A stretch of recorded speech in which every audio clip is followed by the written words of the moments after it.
Bienvenidas, bienvenidos a esta exploración. Hoy nos metemos con un tema de mucho peso histórico y actual, la tierra prometida de Israel. Es un concepto con raíces, bueno, muy profundas en la fe, pero también en la geopolítica, ¿no? Exacto.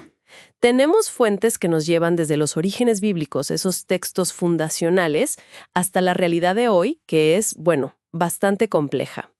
La idea es tratar de entender un poco mejor cuál fue esa promesa original a los patriarcas, a Abraham, Isaac, Jacob. Ujú.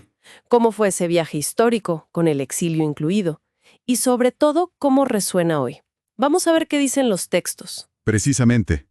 Yo creo que el punto de partida tiene que ser esa promesa divina, ¿no? Ese pacto, esa alianza solemne que, según las fuentes, define la identidad del pueblo hebreo y su vínculo tan particular con esa tierra. Ajá, tomar posesión. Eso suena más activo, ¿no? Casi a conquista. ¿Cómo se junta eso? Es una buena observación. Sí, hay una tensión ahí. Se recalca el origen divino del derecho, claro, pero la entrada a Canaán implicó acción humana, guerras, movimientos de gente. Claro. Los textos no lo esconden, pero lo ponen dentro del marco del plan divino. O sea, no es una simple conquista humana, digamos, pero tampoco fue que se la dieron en bandeja, sin más. Entiendo. Es sutil. Y antes de entrar, está lo de los 40 años en el desierto, después del éxodo de Egipto, que siempre se menciona. Sí, fundamental. Las fuentes dicen que fue Un castigo por desobedecer, pero también un tiempo de purificación. ¿Qué pesa más ahí? ¿O son las dos caras de la moneda? Yo diría que son inseparables, ¿eh? El castigo es por la falta de fe inicial, pero ese tiempo tan duro en el desierto sirvió también para depender de Dios, para recibir la ley, para consolidarse como pueblo antes de entrar. Ajá. Es como un crisol, ¿viste? Prueba y preparación, todo junto, un símbolo fuerte de transformación. Tiene lógica. Ahora, volviendo a la tierra en sí, los límites, porque ahí parece que las fuentes no son del todo consistentes, ¿verdad? Hay debate. Efectivamente, y es fascinante, porque revela mucho. Génesis 15:18 da una visión enorme, ideal. Dice, desde el río de Egipto hasta el río grande, el Éufrates. Imagínate. Wow, sí. Amplísimo. Pero después vas a Números 34 y te detalla fronteras mucho más específicas, más chicas, para Canaán al oeste del Jordán. Ah, mira vos. Y ese contraste, fíjate, no es solo geográfico. Marca una tensión clave entre la promesa ideal, divina, y los límites más realistas de su cumplimiento histórico. Es fuente de debate teológico y político hasta hoy. Claro, me imagino. De la promesa y los mapas, digamos, a un salto temporal enorme, la dispersión, el exilio, casi 2 milenios, dicen las fuentes. Así es. Es impresionante pensar cómo se mantiene esa conexión tan fuerte con un lugar donde no se está físicamente por tanto tiempo. ¿Dan ejemplos de cómo se vivía eso? Sí.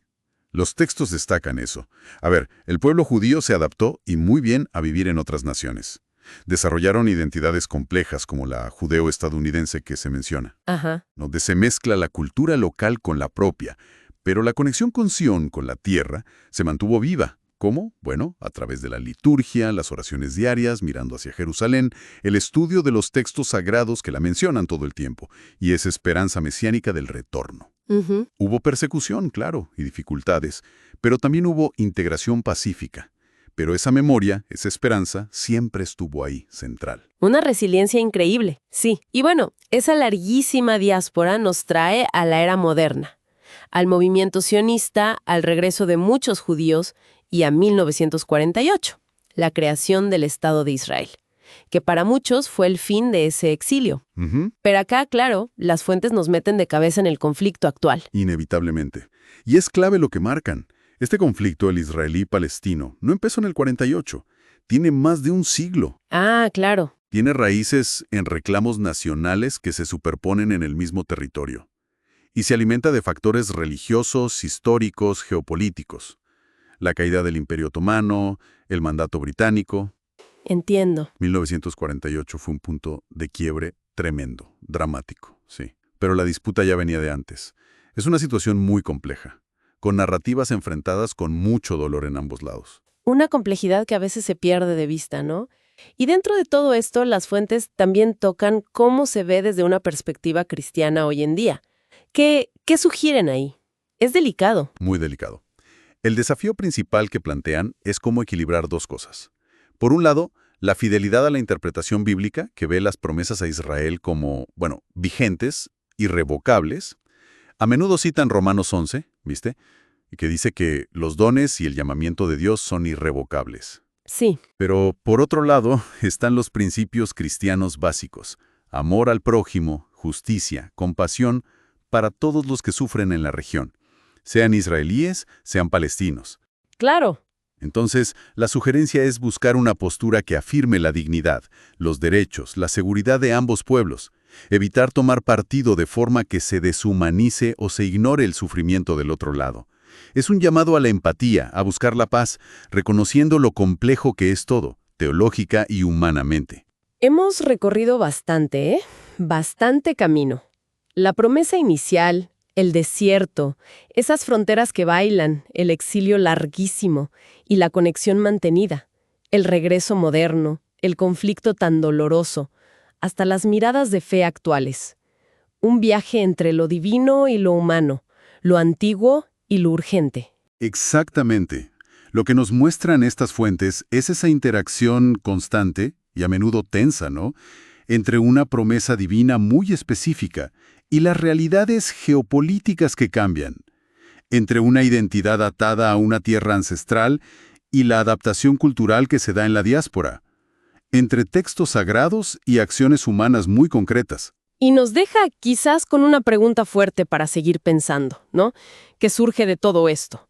En un conflicto tan profundo, tan doloroso, que afecta a distintas comunidades que hoy comparten la misma tierra sagrada.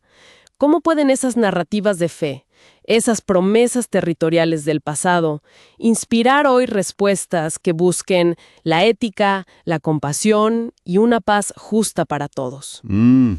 Sin duda, algo para seguir reflexionando.